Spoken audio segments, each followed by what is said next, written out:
Sir, ಇವಾಗ supreme ಜಾಮೀನ್ cancel ಮಾಡುವಾಗ ಹೇಳಿದೆ, ಜೈಲ್ಗಳಲ್ಲಿ ಈ ತರ ರಾಜ್ಯಾತಿಥ್ಯವನ್ನ ಕೊಡಬಾರ್ದು, ಅಂದ್ರೆ ದರ್ಶನ್ ಸ್ವಲ್ಪ ಆರಾಮಾಗಿದ್ರು, ಸಿಗರೇಟ್ ಸೇರ್ತಾ ಕೂತಿದ್ರು, ಕಾಫಿ ಕುಡಿತಾ ಕೂತಿದ್ರು, ಈ ತರದೆಲ್ಲ ಆಗ್ಬಾರ್ದು. ಅಂಡ್ ಈ ಆರ್ಡರ್ ಕಾಪಿಯನ್ನ ಬೇರೆ ಎಲ್ಲಾ ಹೈಕೋರ್ಟ್ಗಳಿಗೂ ಕೂಡ ಕಳ್ಸ್ಕೊಡಿ ಅಂತ ಹೇಳಿದೆ. ಸೊ ಇದ್ರದ್ದು ಉದ್ದೇಶ ಏನಿರುತ್ತೆ ಸರ್? ಉದ್ದೇಶ ಏನಿಲ್ಲ, ರೂಲ್ಸ್ ಅಂಡ್ ರೆಗ್ಯುಲೇಷನ್ ಅನ್ನ ಫಾಲೋ ಮಾಡ್ಬೇಕಂತ ಹೇಳಿದೆ.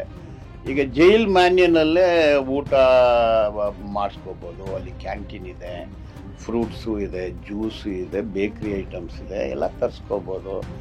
ಜೈಲೇ ಒಂದು ಲೋಕ, ಜೈಲಲ್ಲಿ ಹಣ ಇದ್ದರೆ ಐಷಾರಾಮಿ ಜೀವನ.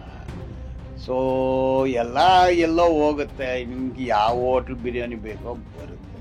ಸೊ ಎಲ್ಲಾನು ಅದು ಒಂದು ಲೋಕ, ಅಲ್ಲಿನೂ ದುಡ್ಡಿದ್ರೆ ಎಲ್ಲಾನು ಸಿಗುತ್ತೆ, ಹೊರಗೇನು ದುಡ್ಡಿದ್ರೆ ಎಲ್ಲ ಸಿಗುತ್ತೆ. ಈಗ ಈ ರೋಡಲ್ಲಿ 5 ಸ್ಟಾರ್ ಹೋಟ್ಲ್ ಇದೆ, ದುಡ್ಡಿದ್ರೆ ಹೋಗಿ ತಿನ್ಬೋದು. ದುಡ್ಡಿಲ್ಲ ಅಂದ್ರೆ 3 ಸ್ಟಾರ್ ಹೋಟ್ಲು, ಮರದ ಕೆಳಗಡೆ ತಿನ್ನೋದು 3 ಸ್ಟಾರ್ ಹೋಟ್ಲು. ದುಡ್ಡು ಇದ್ರೆ 7 ಸ್ಟಾರ್ ಹೋಟ್ಲು. ಸ್ಟಾರ್ ಅನ್ನೋದು ದುಡ್ಡು.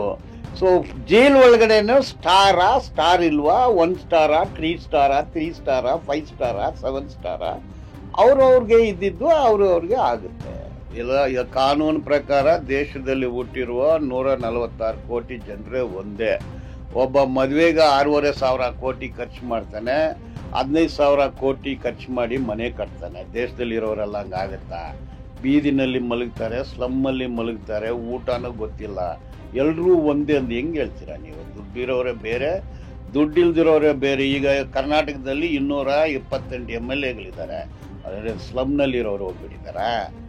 ಶ್ರೀಮಂತರು ಎಲ್ಲ ಬಿಸ್ನೆಸ್ ಪೀಪಲ್ ಅಲ್ಲಿದ್ದಾರೆ, ಕೋಟ್ಯಾಂತರ ರೂಪಾಯಿಗಳು, ಲಕ್ಷಾಂತರ ಕೋಟಿ ಇಟ್ಕೊಂಡು. ಕಾನೂನು ಮುಂದೆ ಎಲ್ಲ ಸಮಾನತೆ ಅನ್ನೋದು ಒಂದು ಕಲ್ಪನೆ. ನಿಜ ಎಲ್ಲಿದೆ? ಬೆಂಗಳೂರಲ್ಲಿ ಫ್ಲಾಟ್ ಇದೆ, ವಿಲ್ಲಾ ಇದೆ, ಒಂದು ಫ್ಲಾಟ್ 20 ಕೋಟಿ. ಎಷ್ಟು ಜನ ಸ್ಲಮ್ಗಳಲ್ಲಿ ಬಿದ್ದಿರ್ತಾರೆ? ಎಲ್ಲ ಕಾನೂನು ಮುಂದೆ ಎಲ್ಲ ಒಂದೇ, ಜೈಲಲ್ಲಿ ಎಲ್ಲ ಒಂದೇ ಅಂದರೆ ಅದು ಹೆಂಗಾಗುತ್ತೆ ಪ್ರಾಕ್ಟಿಕಲಿ? ಇದು ಕನಸಲ್ಲಿ ಆಗುತ್ತೆ, ಇದು ಕನಸಲ್ಲ, ನನಸು.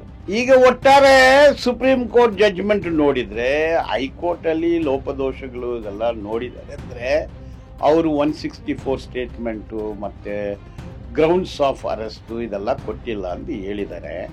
ಕೆಲವು ಸುಪ್ರೀಂ ಕೋರ್ಟ್ನಲ್ಲಿ ಗ್ರೌಂಡ್ಸ್ ಆಫ್ ಅರೆಸ್ಟ್ ಕೊಟ್ಟಿಲ್ಲ ಅಂದ್ರೆ ಬೇಲ್ ಕೊಟ್ಟಿರೋದು ಇದೆ. ಈಗ ಬೇಲನ್ನು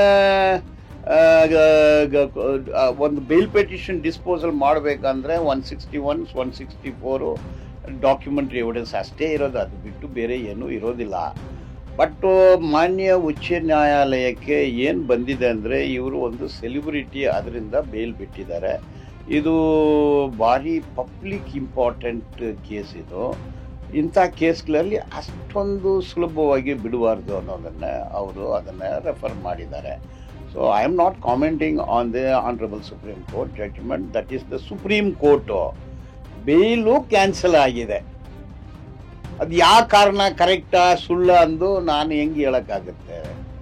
ಸೊ ಸರ್ವೋಚ್ಚ ನ್ಯಾಯಾಧೀಶರು ಹೇಳಿದ ಮೇಲೆ ಅವ್ರು ಹೇಳಿದ ಸರಿಯಲ್ಲ ನಾನು ಹೇಳೋಕ್ಕಾಗುತ್ತಾ? ಅದಕ್ಕೆ ಮೇಲೆ ಕೋರ್ಟೇ ಇಲ್ಲ. ರಿವ್ಯೂ ಪೆಟಿಷನ್ ಆಗ್ಬೋದು, ಅದು ಇಂಥ ಕಾರಣದಿಂದ ಸರಿಯಲ್ಲ ಅಂದು ಒಂದು ರಿವ್ಯೂ ಪೆಟಿಷನ್ ಆಗ್ಬೋದು, ಅದೇ ನ್ಯಾಯಾಧೀಶರ ಮುಂದೆನೇ ಹೋಗುತ್ತೆ. ಈಗ ಹೈಕೋರ್ಟಲ್ಲಿ ಒಂದು ಆದೇಶ ಆದರೆ ಅದು ಈ ಕಾರಣದಿಂದ ಸರಿಯಲ್ಲ ಅಂದಲ್ಲ ಬರೆದು ಸುಪ್ರೀಂ ಕೋರ್ಟ್ಗೆ ಹೋಗ್ಬೋದು.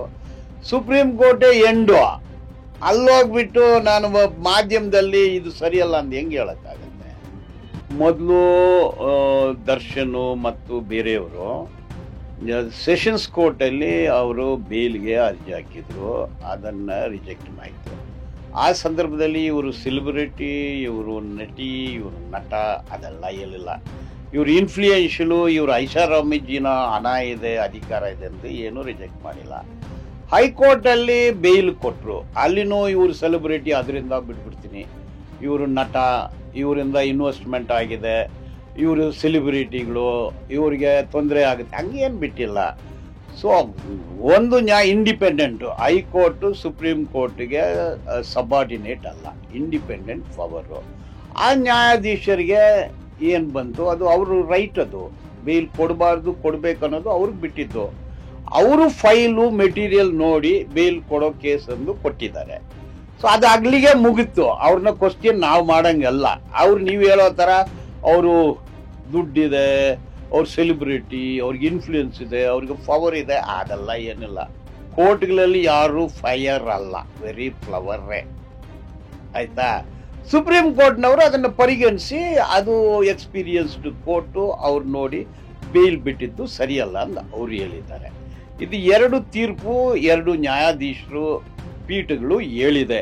ಅದು ನಮ್ಮ ದೇಶದಲ್ಲಿ ಇರೋ ಕಾನೂನು ವ್ಯವಸ್ಥೆ ಹಾಗೇ ಇದೆ. ಇವ್ರನ್ನೂ ನಾವು ಕ್ವಶ್ಚನ್ ಮಾಡಂಗಿಲ್ಲ, ಅವ್ರನ್ನೂ ನಾವು ಕ್ವಶ್ಚನ್ ಮಾಡಂಗಿಲ್ಲ. ಕ್ವಶ್ಚನ್ ಮಾಡಬೇಕಂದ್ರೆ ರಿವ್ಯೂ ಪೆಟಿಷನ್ ಆಗ್ಬೋದು ಸುಪ್ರೀಂ ಕೋರ್ಟಲ್ಲಿ. ಇಂಥ ಕಾರಣಗಳಿಂದ ಈ ಡಿವಿಷನ್ ಬೆಂಚು ಕೊಟ್ಟಿರೋ ತೀರ್ಪು ಸರಿ ಇಲ್ಲ, ರಿವೈವ್ ಮಾಡಿ ಅಂದು. ಬಟ್ ಕಾನೂನು ಪ್ರಕಾರ ಅದು ಬೇರೆ ಬೆಂಚ್ಗೆ ಹೋಗೋದಿಲ್ಲ, ಅದೇ ಬೆಂಚ್ಗೆ ಹೋಗುತ್ತೆ. ಸಾಮಾನ್ಯವಾಗಿ 1 ಲಕ್ಷ ಪೆಟಿಷನ್ ಹಾಕಿದ್ರೆ ಎಲ್ಲಾನು ರಿಜೆಕ್ಟೇ ಆಗುತ್ತೆ. ಅದ್ರ ಮೇಲೆ ಏನು ಹಿಯರಿಂಗ್ ಕೊಡಲ್ಲ, ನೋ ರೈಟ್ ಆಫ್ ಆಡಿಯನ್ಸ್. ಇದು ಅಂತಿಮ ತೀರ್ಪು ಮುಗಿದೋಯ್ತು. ಈಗ ಗೋಡಾ ಹೈ मैदान है, किधर है? सेशंस कोर्ट में है. सो ट्रायल करना, लड़ना, बाहर आना.